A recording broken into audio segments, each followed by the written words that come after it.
Hey everyone! So, it's been a long time since I made a video, and I don't really have an excuse other than I just haven't really known what to talk about or whatever. So, I wasn't planning on making a video today, but there's something that I've been thinking about, which I haven't really refined in my head, but I thought I would just film anyway, and maybe I can kind of sort out my thoughts by talking about it. But it's kind of a continuation of what I talked about in my last video,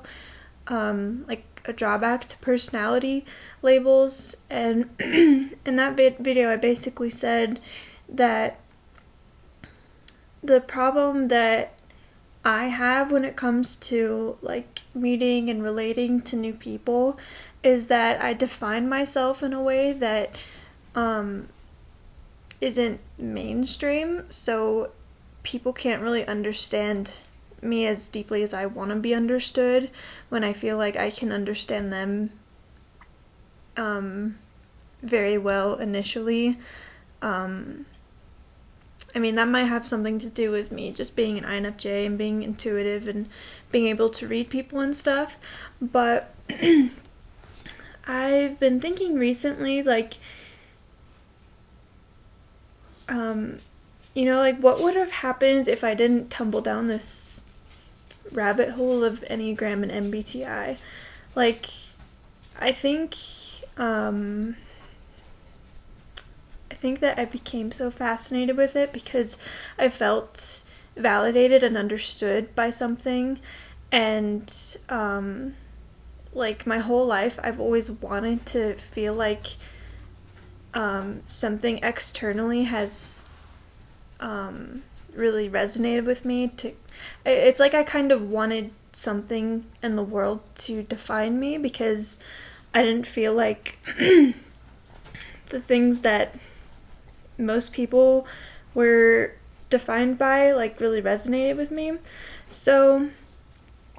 I think that aspect really sold me on MBTI and the validity of it. But it's like, what if I didn't have that in my life? I think the biggest drawback I'm having with these systems is that if I were able to recognize the things, the patterns and behaviors in myself without relying on these tools to tell me those patterns and behaviors, then I would feel more determined to like fix those problems, I guess. So I wouldn't feel like they were like a part of me that I couldn't fix, I guess you could say. So how do I put this? So let's say that I didn't study MBTI and I didn't know what FE was, and I started recognizing that I'm really passive with my decision making. So I don't like to I don't like to impose my needs and wants onto somebody else. And what if I was just able to recognize that without using any type of system or tool to tell me that? Then I would feel more inclined to work on like enforcing what I want and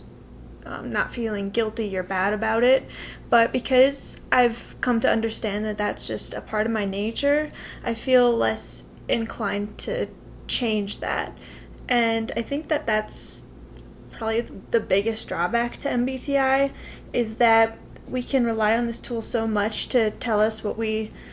can and can't and do and don't do that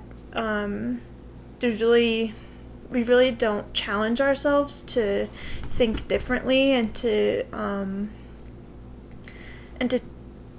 try different things to improve ourselves or whatever. So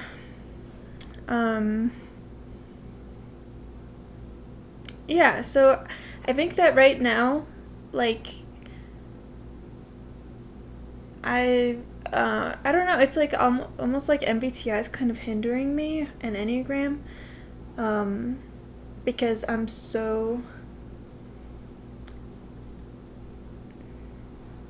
it's like my self-awareness is always, um, it's like I feel like I'm a very self-aware person, but the the end result of the end conclusion that I come up with about my behavior and my thinking patterns and stuff like that always comes down to comparing it to these systems that aren't even proven scientifically, but for some reason I just can't get around the fact that they're not scientifically valid, because in my mind they just make so much sense and I can just see the relevance in them. And sometimes I just wish that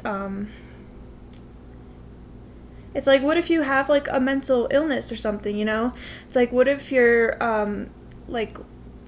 legitimately codependent on people because you lack self-esteem,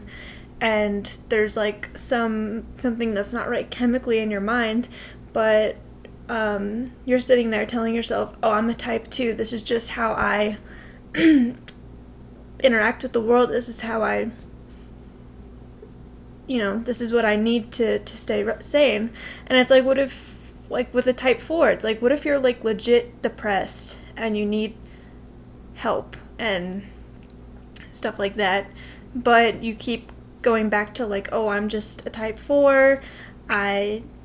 tend to always see the downside of things, you know? So it's like, where do you cross the line between actually having something or exhibiting behaviors that need external attention and just exhibiting behaviors that fit with your understanding of your MBTI or Enneagram type. So yeah, so I mean, I guess it's just my again, going back to defining my thoughts right now in terms of MBTI, but it's like I can hold two very different opposing views as to why these systems are relevant and as to why they're harmful. But I just thought I would put that out there and see what you guys think about that. Because yeah, I'm just, you know, it's like I've come to the point where I've bought into these ideas so much that I can't unsee them, but I'm trying to rationalize in my mind like why I shouldn't always why I shouldn't always come back to the systems in order to understand and define myself and other people. And I think that it's if I do that too much, then it's actually going to harm my sanity and overall well-being and my ability to really connect with other people. So yeah, anyway, this might be totally random and not really make a lot of sense, but I know you guys appreciate you know, these types of thoughts, and yeah, so I don't know if I'll post a video again this year, but we'll see. I just need to get yeah, I don't know. I just need to get my confidence back with like talking about this stuff, because I feel like the more I learn and about MBTI and systems and stuff, the more insecure I become about my knowledge and especially my ability to explain my ideas. So you know, but maybe that's kind of a silly problem to have, and that I should just like put my ideas out there anyway so that you can help me understand them better and refine them. But anyway, thank you for listening, and I may or may not see you again this year, but if I don't, then I hope you have a very nice Christmas and a Happy New Year, and I will see you later.